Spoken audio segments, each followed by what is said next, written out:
Ben স্টোকসের 4 বলে 4 ছক্কা হাঁকিয়ে hero বনে যান কার্লোস ব্রাথওয়েট। টি-20 বিশ্বকাপ ফাইনালের ওই কীর্তি বিপিএলে মনে করালেন নুরুল হাসান সোহান, সেটাও ব্রাথওয়েটের স্বদেশী কাইল মেয়ার্সের ওভারে 30 রান নিয়ে।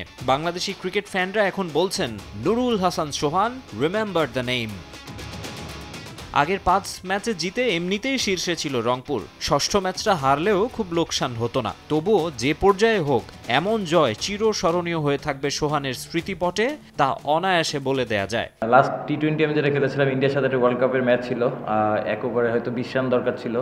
তো আমি মনে হয় 15 বা 16 নিতে পড়ছিলাম। লাস্ট বলে হয়তো 6 হলে ম্যাচটা জিততাম। এনিওয়ে 6 হয় নাই, 5 রানে পরে হেরেছিলাম। যদি শেষ করতে পারতাম ভালো লাগতো, বাট আলহামদুলিল্লাহ অবভিয়াসলি যেটা বললাম যে রেসপেক্ট দেওয়ার মালিক আল্লাহ। আর অবশ্যই আল্লাহর কাছে শুকরিয়া আদায় করতেছি টিমের জন্য কন্ট্রিবিউট করতে পারছি। আগের ওভারে যখন নেমেছি খুশদিল 2টা 6 মারলো, তখন ও বলতেছিল যে এই ম্যাচ জেতা সম্ভব।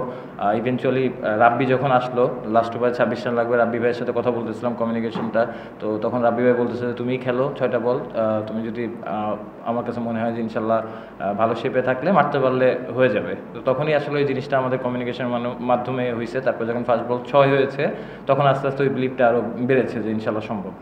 এমন ফিনিশিং আইপিএল সহ বিভিন্ন বিদেশি লিগে মাঝে মধ্যেই দেখা যায়। বাংলাদেশি ব্যাটাররা এমন কিছু আদৌ করে দেখাতে পারবেন কিনা তা নিয়ে সন্দেহ ছিল সবার। তবে সোহান প্রমাণ করলেন, ভালো উইকেট পেলে আমরাও তো পারি।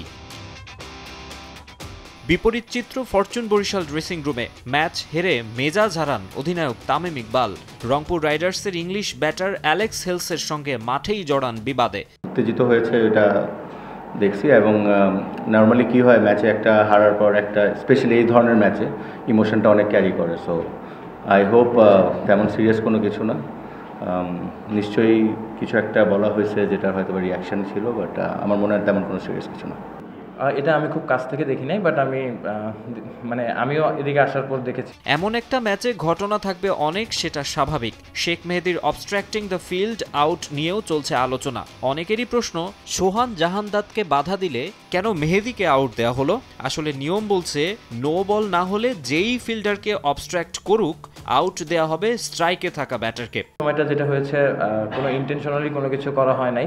জিনিসটা আমিও রান নেওয়ার জন্য যাচ্ছিলাম। তবে যাই হোক, দুই জায়ান্টের ম্যাচ উপভোগ করেছেন দর্শকরা। মাঠের পাশাপাশি সামাজিক যোগাযোগ মাধ্যমেও এ দু দলের লড়াই বেশ উপভোগ্য হচ্ছে। দিন শেষে ক্রিকেটের উদ্দেশ্যই তো বিনোদন দেয়া, সে হিসেবে এবারের বিপিএল 10 on 10। মাকসুম আলম খান, সময় সংবাদ।